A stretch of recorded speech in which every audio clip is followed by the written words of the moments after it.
This is With Interest, a business, finance and accounting news podcast brought to you by CPA Australia.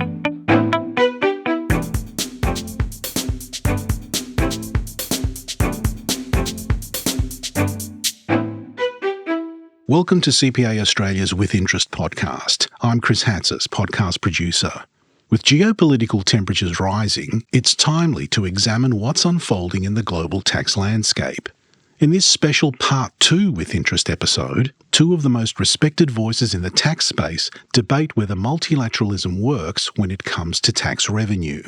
Joining us again are David Bradbury, partner at KPMG, former Federal Minister and Assistant Treasurer, and former Deputy Director of the OECD's Centre for Tax Policy and Administration, and Paul Tilley, former Economic Advisor to Treasury and the Department of Prime Minister and Cabinet, and author of Mixed Fortunes, A History of Tax Reform in Australia. This discussion was recorded at CPA Australia's inaugural Tax Forum in August of 2025 and was adjudicated by Jenny Wong, CPA Australia's tax lead, and Dale Pinto, Global President and Chair of CPA Australia. And don't forget Part 1 of the discussion, which you can listen to by clicking the link in the show notes. Let's dive in. All right, I'm going to change tack now. We're going to go geopolitical. David, I'm going to direct these to you, given your background in the OECD. So I've got 4 questions. If you give us just short, sharp answers on this so we can plough through the rest of the stuff. But I think it is really important that we put the frame around the geopolitics at the moment. So drawing from your OECD experience, David, how would you characterise the global tax landscape at the moment? We all know geopolitical considerations are heating up. Are countries, in your view, pulling together on reforms like Pillar Two we were talking about in the last session? Or do you think we're becoming more fragmented? We're definitely becoming more fragmented. The question is, on Pillar Two, how much of it can be preserved? And there is a lot of goodwill amongst a very diverse range of countries to try and preserve Pillar Two. The G7 side-by-side statement, that's one thing. The inclusive framework on BEPS, with its almost 150 countries, they will have to respond to that and either agree to go down that path or not. And I think it's an open question as to whether they do. But what I would say is that I think we had a window of opportunity for multilateral cooperation that has closed, in a sense. Like what was achieved with the pillars, we're not going back to that period of cooperation. But when it comes to Pillar Two, a lot of countries have invested a lot to try and make that work. And most countries have something at stake in preserving it moving forward, including the United States. So my sense is that there'll be a lot of wrangling over the coming months and years. But in the end, I think most countries signed up to a global minimum tax because they could see that there were benefits for everyone in that. And that's when multilateralism works. It doesn't work when you expect one country to forego its national interest in favour of others. It's when countries collectively form the conclusion that it's better to cooperate, and that cooperation strengthens your sovereignty. So I think that the conclusion that countries drew was multinationals have the ability to plan across jurisdictions, and if we're not involved in some degree of coordination, people are going to shift operations or activities to places where there's less tax. And overall, our ability, going back to that slide about the tax mix, of which the corporate tax is only a small part, if our ability as a country to collect that tax is reduced, then we're going to have to raise some other tax. And none of those other options are very palatable in the domestic context for everyone. So I think fragmentation, but I think Pillar Two still has more than a fighting chance to survive and to thrive. Yeah. And follow on from that, and you partly answered this already, but Australia's traditionally had a reputation as being a rule follower, particularly in the international context. And now we're seeing a different dynamic. We're seeing shifting alliances. We're seeing increasing economic nationalism. So do you think this remains a strength for us as a nation, or could it become our weakness going into the future and the dynamics that we're playing in? Look, I think we've been rule followers, but we've also set the pace on a number of things as well. I think what we're experiencing at the moment is really like a moment few of us have experienced before when we look at, in particular, what's happening in the United States, where tax is being used and tariffs, which are essentially trade taxes, these instruments are being used in ways that turn on its head the conventional wisdom of what is good tax policy that has prevailed for decades. Interesting thing about the tariffs is to think about it this way. I mentioned before that the US is the only OECD country that doesn't have an economy-wide VAT or GST. Well, that's sort of true, but tariffs, they are a less efficient way of collecting revenue from consumers. And in fact, if you look over the last sort of 70 years across the globe, when you look at global tax revenues, specific taxes on consumption, a large part of them being trade taxes, have gone down in a line like that. And at the same time, standard VAT, GSTs have gone up like that. So it's really interesting to see what the United States is doing. They're almost compensating for a lack of a national VAT with discriminatory trade taxes. And that's the big difference, is that a VAT or GST doesn't discriminate on where the goods or services are coming from, whereas a tariff does. It says, you want to come across our border with your goods, we're going to slap you with a tax. So it's really interesting. So all of that is going on. The real question is, how will all the other players on the field respond? Are they all going to just continue to do what we have known to be the conventional thinking? Or will you start to see countries react and think, well, you know what, actually, we're having this domestic debate. It's too hard to go and increase the GST, but how would people feel if I said, we're going to slap a tax on those foreign people trying to send their goods into our market? Like, you know, this debate in Australia, I think, is a little bit more nuanced and mature than that, but maybe it is easier than trying to increase the GST. And so that is going to be a dynamic that is going to be played out in countries all around the world.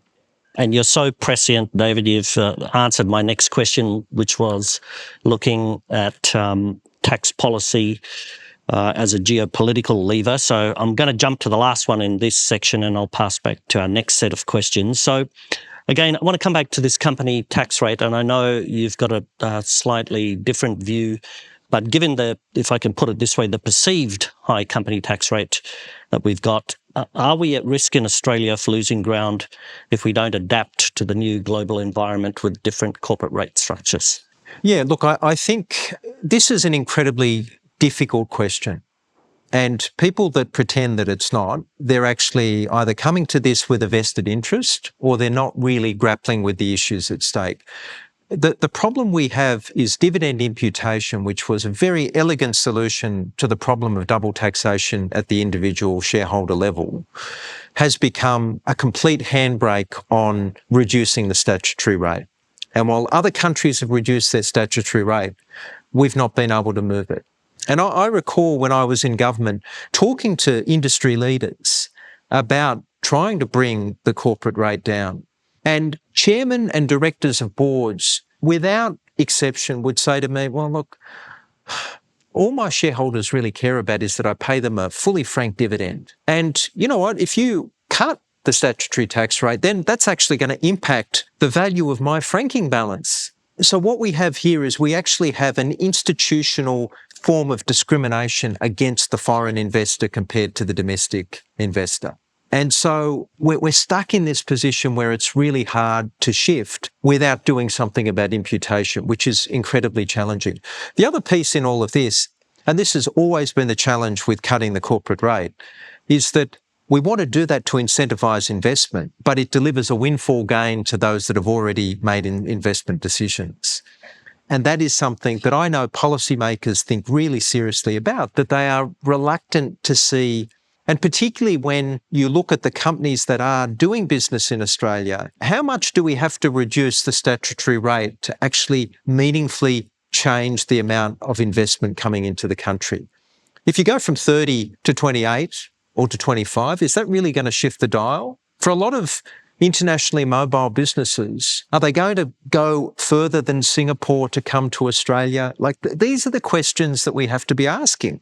So in a sense, something that I hear people ask very rarely is, who is it that we're trying to attract? And I think we need to answer that question, and then you can actually start to design a more bespoke system that is going to achieve that policy objective. And it's just a bit of a frustration to me that we haven't quite got into that part of the discussion. Yeah.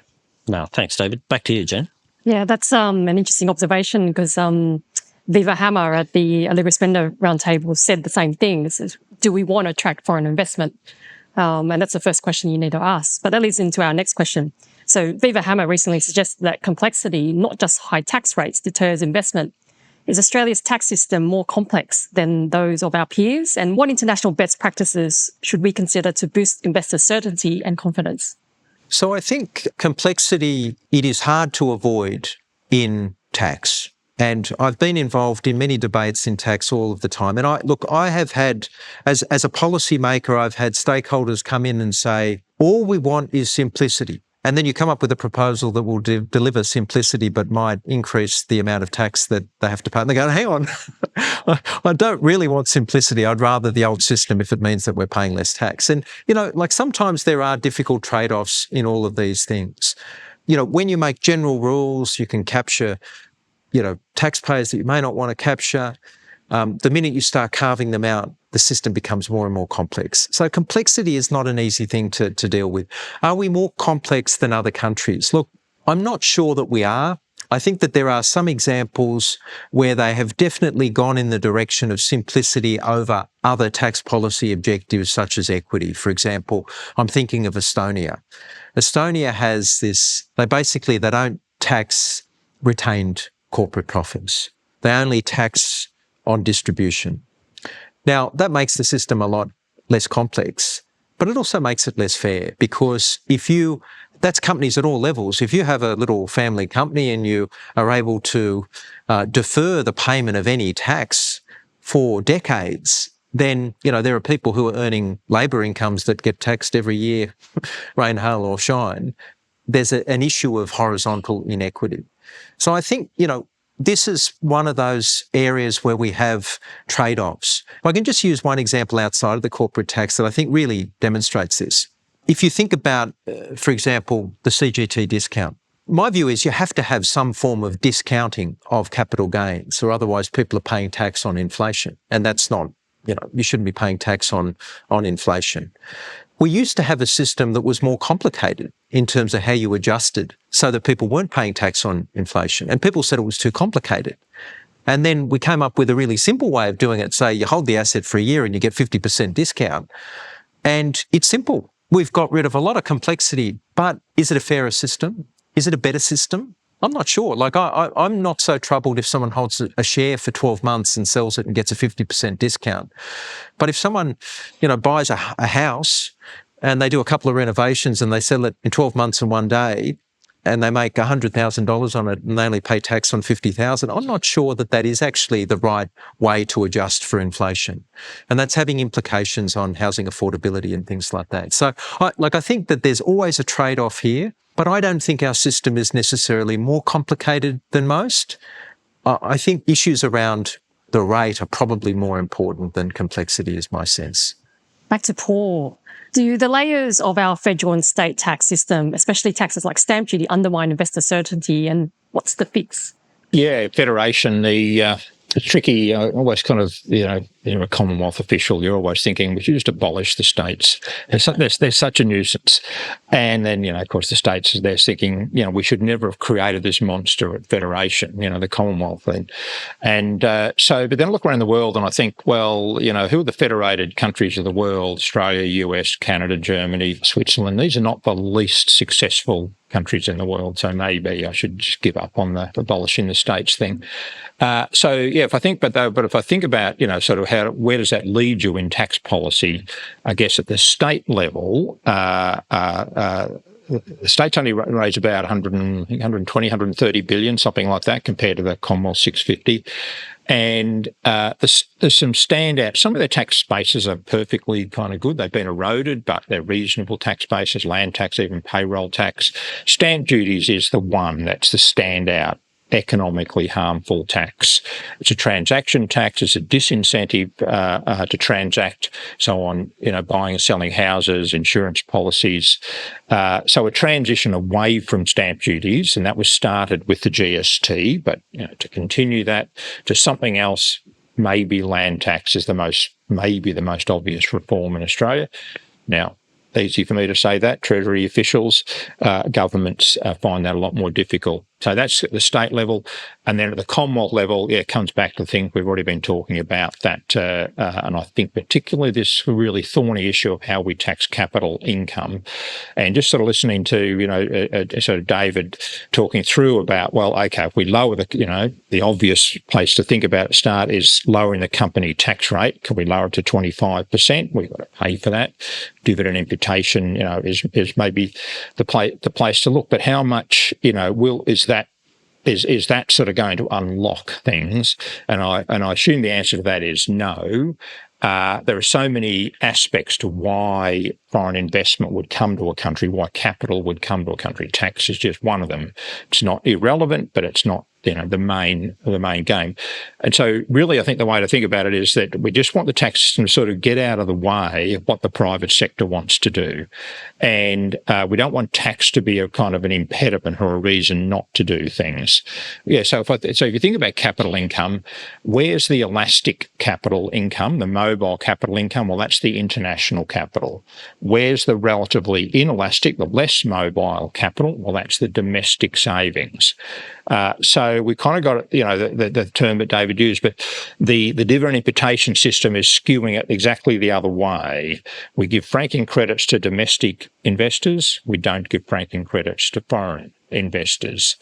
So we're giving the tax advantage to the less elastic capital.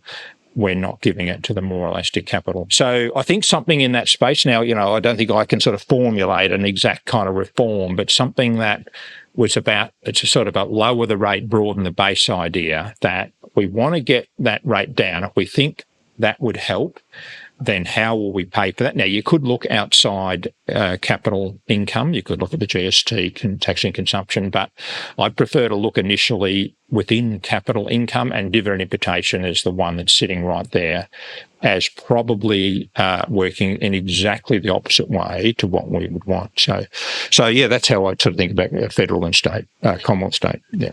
Thank you, Paul. I might hand over to Dale. Yeah, sure. Projecting forward now. So, Paul, firstly to you, and I'm thinking of, let's talk about younger Australians. So it's often said they bear a heavy tax load through labour income, while capital and wealth are lightly taxed. Do you agree? And if so, how would you go about recalibrating that? Yeah, the sort of intergenerational equity issue is difficult. If you look at a point in time, it kind of you may get a different answer if you can look at it over a lifetime. So a lot of people will move from being a lower income earner to a higher income earner. And so it's a sort of a lifetime equity argument. But for the reasons David was saying, that if we're going to have to rely on personal income tax more, and if the proportion of the population that's working is decreasing, then that looks like an intergenerational equity problem. I'm not completely convinced that it's quite as stark as that, but I certainly acknowledge there's an aspect of that. So we definitely have to think about how much weight we put on personal income tax, and we have to definitely think about how long we work for. And but I mean, the best thing a government can do for young people is make sure they've got jobs, or they've got access to jobs. And so a strong economy is a key part of that. So I think productivity enhancing reforms are really important. The fairness thing is really important. In terms of, that sort of, is it sort of younger people, smaller group paying the personal income tax, and the older, richer people paying the, capital taxes? There's sort of a natural equity argument to thinking we tax capital and labour income equally. It's like a Haig-Simons kind of idea that there's a fundamental fairness to, where you earn income, doesn't matter what form it is, you should pay tax the same. But then there's sort of the alternative way to think about it is a more optimal tax thinking, is that, no, we should tax differently.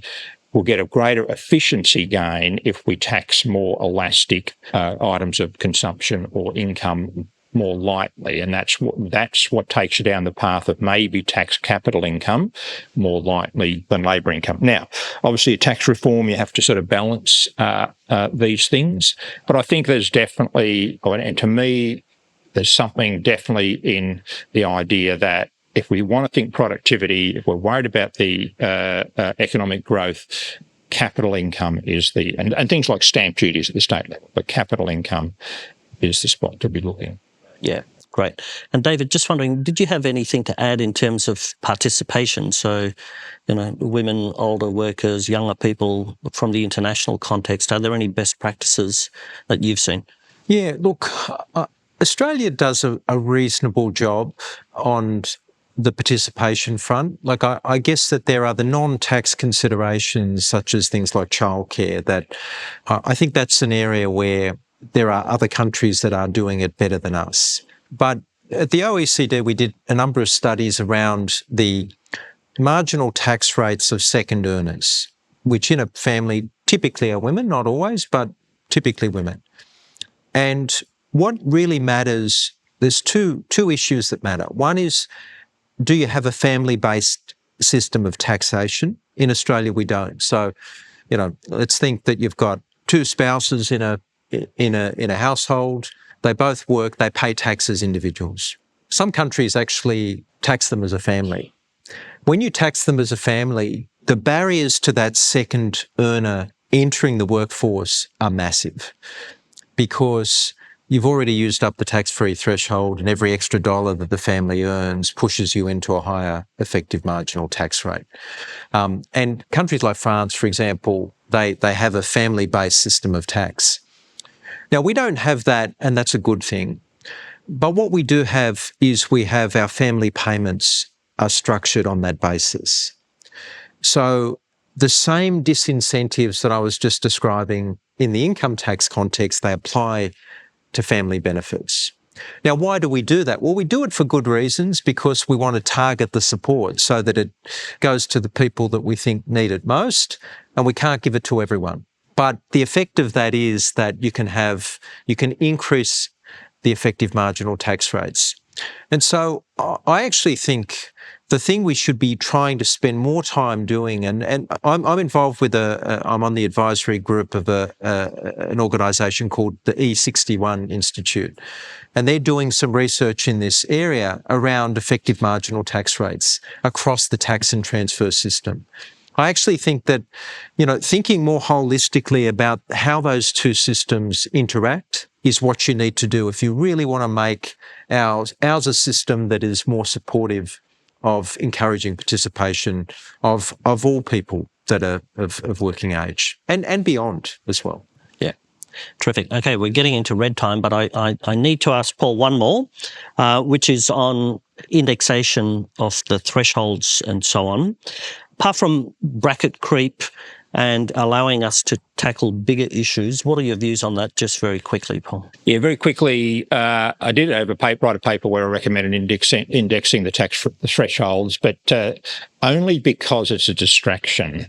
I actually think there's less here to see than you first think. Governments have consistently returned bracket creep over a very long period of time. We've effectively indexed the scales, not each year, by year, short-term movement. So I actually think it's largely a distraction. The bigger issues are in the base. Do we index aspects of how do we tax aspects of the tax base? So Dave referred to we use this crude 50% discount on CGT. Maybe 40 would be closer to average inflation adjustment. It'd be better if we just went back to indexing the cost tax base. So I think the substantive issues are in how inflation interacts with the tax base, not how it interacts with the tax thresholds. Terrific. And Jen, I'll throw back to you for the last thoughts. Looking ahead, if you both had a blank slate and bipartisan support, what's the one major tax reform you would prioritise to future-proof Australia's economy? Oh, well, I'll start. So I'd sort of go to sort of broaden the base, lower the rate kind of mantra, which is kind of old school, but it's still kind of the way I think. I would want to lower both the company income tax rate and the top personal income tax rate. But the constraint I would put on it is that the community will not accept any substantial change in the overall distribution of the tax burden. So then I would look for things to pay for those. So company tax rate, I'd look to things like dividend imputation. Lowering the top personal tax rate, I'd look to things like making the taxation of superannuation more progressive, lowering the capital gains tax discount. So I'd kind of think revenue neutral, keeping the overall distribution roughly where it is, but lowering rates as a way to add to economic productivity. David? I would be looking to reduce the personal income tax. And just to give some context, I think it's actually, in theory, it's one of our fairest taxes, the personal income tax. It's the most progressive of all the taxes that we have. But one of the really fundamental problems that, once again, we don't talk enough about is that at the top end, very few wealthy people are paying in the top tax bracket. If you can generate your income through corporate vehicle or a trust, you don't pay that. And that's why, something that no one really commented on with the Productivity Commission report on the cash flow tax was they're going to bring the small business rate down to 20%, right? So all of a sudden, the gap between 47% and what you can get if you're generating your income through a corporate vehicle becomes, almost getting a 50% discount. Now, this is a real problem. The arbitrage opportunity there, it's driving a lot of the planning activity that exists in our system, and it's undermining the progressivity of the personal income tax. It's sort of a broadening the base type of argument, but it's really not an easy one to tackle, but I think, needs to be addressed. Thank you. Please join me in thanking David Bradbury, Tilley, Dale Pinto. We hope you enjoyed listening to David Bradbury, partner at KPMG, former Federal Minister and Assistant Treasurer, and former Deputy Director of the OECD's Centre for Tax Policy and Administration, and Paul Tilley, former Economic Advisor to Treasury and the Department of Prime Minister and Cabinet. Their discussion with Jenny Wong, CPA Australia's tax lead, and Dale Pinto, Global President and Chair of CPA Australia, was recorded at CPA Australia's inaugural tax forum in August of 2025. And don't forget, part 1 of this special With Interest episode is also available now. Just click the link in the show notes. Until next time, thanks for listening. You've been listening to With Interest, a CPA Australia podcast. If you've enjoyed this episode, help others discover With Interest by leaving us a review and sharing this episode with colleagues, clients, or anyone else interested in the latest finance, business, and accounting news.